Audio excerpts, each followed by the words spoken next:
600,000 soldiers. This was the Grande Armée, the largest European army ever assembled. Months later, fewer than 1 in 6 would make it back alive. What happened? They weren't crushed in a single epic battle. Napoleon didn't suddenly forget how to be a military genius. No, this legendary army was defeated long before the first snowflake of the Russian winter fell. Their most lethal enemy wasn't the Russian soldier. It was distance. In 1812, Napoleon Bonaparte was the most powerful man in Europe. He had done what many thought was impossible. He'd crushed Austria, broken Prussia, and had already humbled Russia once before. The continent both feared and followed him. So when Napoleon gathered this massive multinational force, the Grande Armée, no one believed it could possibly fail. It was seen as an unstoppable force of nature, or so it seemed. Napoleon's grand plan was for a short, decisive war. He was absolutely convinced that Russia would surrender after one major knockout battle. This single assumption shaped every decision he made: his supply planning, the speed of the march, the amount of food reserves, and it was his first and most fatal mistake. When the army crossed the Niemen River into Russian territory in June of 1812, the problems began almost immediately. This army was so enormous it moved like a living, breathing city. But a city needs to eat. Napoleon's go-to strategy, which had worked brilliantly in the richer, more densely populated lands of Central Europe, was to live off the land. But in the vast, sparse expanses of Russia, this strategy failed instantly. The villages they reached were empty. The fields were already harvested or deliberately burned. The food was gone. Soldiers started to go hungry before they had even seen a Russian uniform. The horses, crucial for cavalry and for pulling supply wagons, began to collapse from lack of fodder. The heavy supply wagons themselves, laden with provisions, couldn't keep up with the main army, falling further and further behind on the poor Russian roads. And yet, despite these alarming signs, Napoleon relentlessly pushed his army forward, deeper into the trap. The Russian army did something completely unexpected. They refused to fight. They didn't make a stand to defend their cities. They just retreated and retreated and retreated. And with every kilometer Napoleon advanced, his supply lines stretched thinner, and his situation grew more desperate. The Russians employed a scorched-earth policy, destroying everything they left behind. No food, no shelter, no relief for the exhausted French soldiers.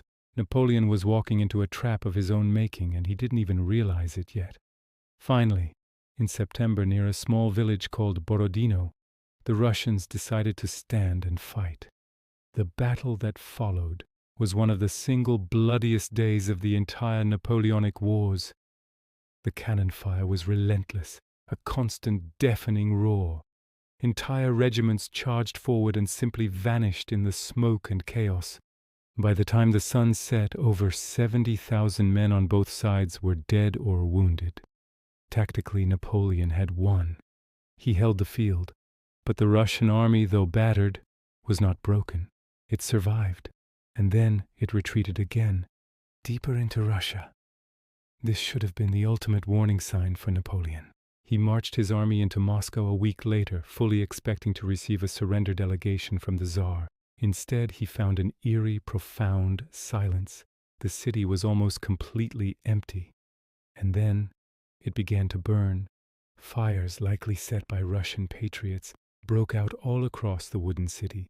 The blazes spread uncontrollably, destroying the very food, supplies, and shelter the Grande Armée desperately needed to survive the coming winter. Napoleon waited in the smoldering ruins of Moscow. He waited for the peace offer that he was certain would come. Days turned into weeks. No message arrived from the Tsar, and every single day the air grew colder. Winter was no longer coming. It was at the door. In mid-October, with his strategic gamble a total failure, Napoleon finally gave the order he should have given weeks earlier: retreat. But by then, it was too late. The campaign was already lost. The snow began to fall early that year, and the temperatures plummeted far below freezing. Men without proper winter clothing froze to death in their sleep. The steel of their muskets became so brittle in the extreme cold that it would snap, Starving, exhausted soldiers collapse by the thousands along the road, and all the while Russian Cossacks and partisans harass the retreating column relentlessly, picking off stragglers and launching lightning raids. The Grande Armée ceased to be an army. It disintegrated into a desperate, freezing, starving crowd of individuals, united only by a primal instinct to survive. The retreat became one of the greatest horrors in military history. When the last remnants of this once mighty force staggered back across the Niemen River, out of Russia, fewer than 100,000 men were left. Napoleon hadn't been defeated by a brilliant Russian general or a superior strategy on the battlefield. He was defeated by his own overconfidence. He was defeated by logistics. He was defeated by geography, and he was defeated by time. Russia didn't need to win a perfect decisive battle. They just needed to wait, to retreat, and to let Napoleon's own ambition destroy him. The catastrophic invasion of Russia shattered the myth of Napoleon's invincibility. For the first time, Europe saw that the emperor could bleed, that he could be beaten. His allies began to waver and turn against him. His old enemies rose up, sensing their chance. The disastrous 1812 campaign was the beginning of the end for Napoleon Bonaparte. He invaded Russia with the most powerful army the world had ever seen. He left with a brutal lesson, written in ice and blood across the plains of Eastern Europe. It's a timeless reminder that even the greatest commanders, the most brilliant minds, can lose a war before the first shot is even fired.